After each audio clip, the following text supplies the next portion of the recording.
Un giróscopo es en esencia un rotor que puede girar libremente con respecto a su eje geométrico. Cuando está montado en una suspensión cardán, un giróscopo puede tomar cualquier orientación, pero su centro de masas debe permanecer fijo en el espacio. El rotor está constituido por un disco que gira en torno a un eje principal de inercia, el cual reposa en el marco interior del cardán.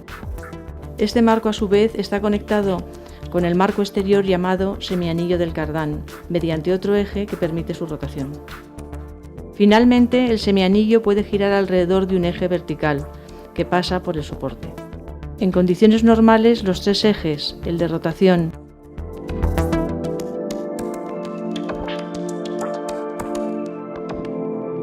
el interior y el exterior del cardán, son perpendiculares entre sí. El sistema puede bascular libremente alrededor de estos tres ejes. Posee, por lo tanto, 3 grados de libertad. Los tres ejes se cortan en un solo punto, al que se hace coincidir con la mayor precisión posible con el centro de gravedad del sistema. El giróscopo se encuentra entonces en equilibrio indiferente. La masa oscilante del giróscopo la constituyen el disco y las 4 pesas. Se pueden modificar los momentos de inercia del giróscopo variando su posición. En este caso, las pesas están situadas en forma que el giróscopo es simétrico. El reparto de las masas es simétrico respecto al eje de rotación. También se pueden atornillar pesas adicionales en el marco interior del cardán, en la zona de intersección con el eje de rotación. Estas pesas adicionales no participan en la rotación alrededor del eje del giróscopo y no afectan al momento de inercia respecto a su eje. En algunas experiencias es necesario sujetar de forma elástica el eje del giróscopo en una posición de equilibrio determinada o en un plano determinado. Esto se realiza con muelles dispuestos por pares y, dependiendo de los muelles, las fuerzas que se ejercen son distintas.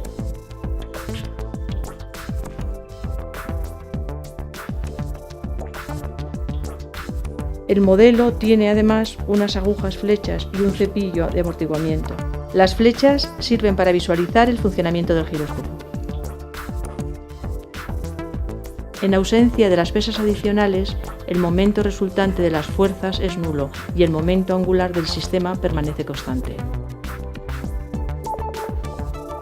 Si movemos el giróscopo, siempre apuntará en la misma dirección.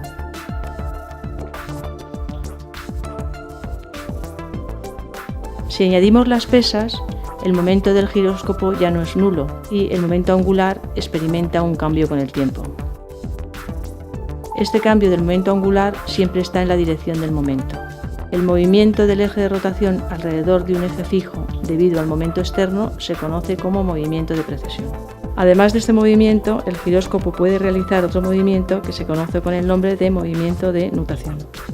Mediante un ligero golpe sobre el eje de rotación se produce una nutación en el giróscopo no sometido a fuerzas externas.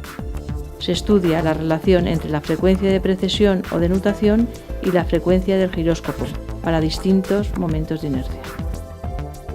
Los materiales que vamos a utilizar para la realización de la siguiente práctica son un giróscopo, un estroboscopio para medir la velocidad de rotación y un cronómetro. El estroboscopio trabaja con una bombilla de xenón y un interruptor de multiplicación. Con él medimos la velocidad de rotación en función de la frecuencia de emisión de flashes. Objetivos de la práctica. Primero, encontrar la relación existente entre la frecuencia de precesión y la velocidad angular del giróscopo. Segundo, encontrar la relación entre la frecuencia de nutación y la velocidad angular del giróscopo. Montaje y realización de la práctica. El giróscopo se monta sobre una superficie lisa y plana, asegurándonos que no se hallen masas suplementarias sobre los ejes o en el rotor. Este debe hallarse en posición de equilibrio indiferente en todas las direcciones y, por lo tanto, permanecer en cualquier posición sin oscilar. Para la determinación de la frecuencia de precesión se atornillan las masas suplementarias en el cojinete del eje del giróscopo. Colocamos 2 puertas conectadas al cronómetro en posición de 1/4 y en el giróscopo 2 flechas en posición de semieje para medir el tiempo que tarda el giróscopo en completar 1/4 de vuelta. Mediante la manivela de accionamiento se pone en movimiento el giróscopo. La velocidad angular se mide con el estroboscopio y la frecuencia de precesión con el cronómetro.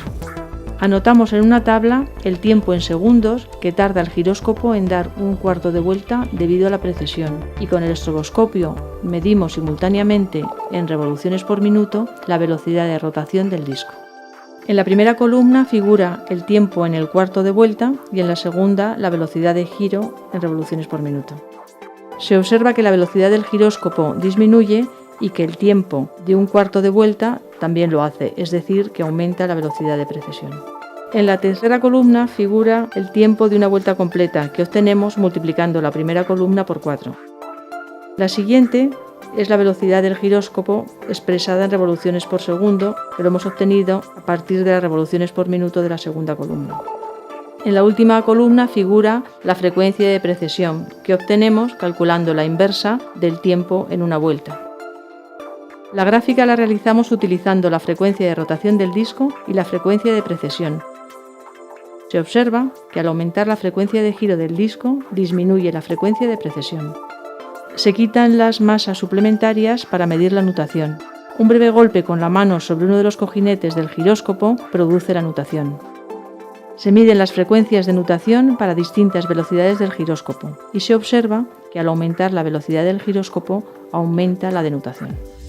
Una de las aplicaciones del giróscopo es la llamada brújula giroscópica, mediante la cual podemos determinar la dirección del norte geográfico.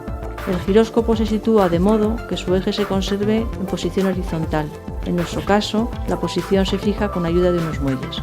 Nuestro giróscopo no es suficientemente sensible para mostrar el efecto descrito debido a la baja velocidad de rotación de la Tierra. Podemos simular la rotación de esta colocando un giróscopo en un taburete giratorio. Inclinando el plano horizontal, también simularemos la latitud del lugar.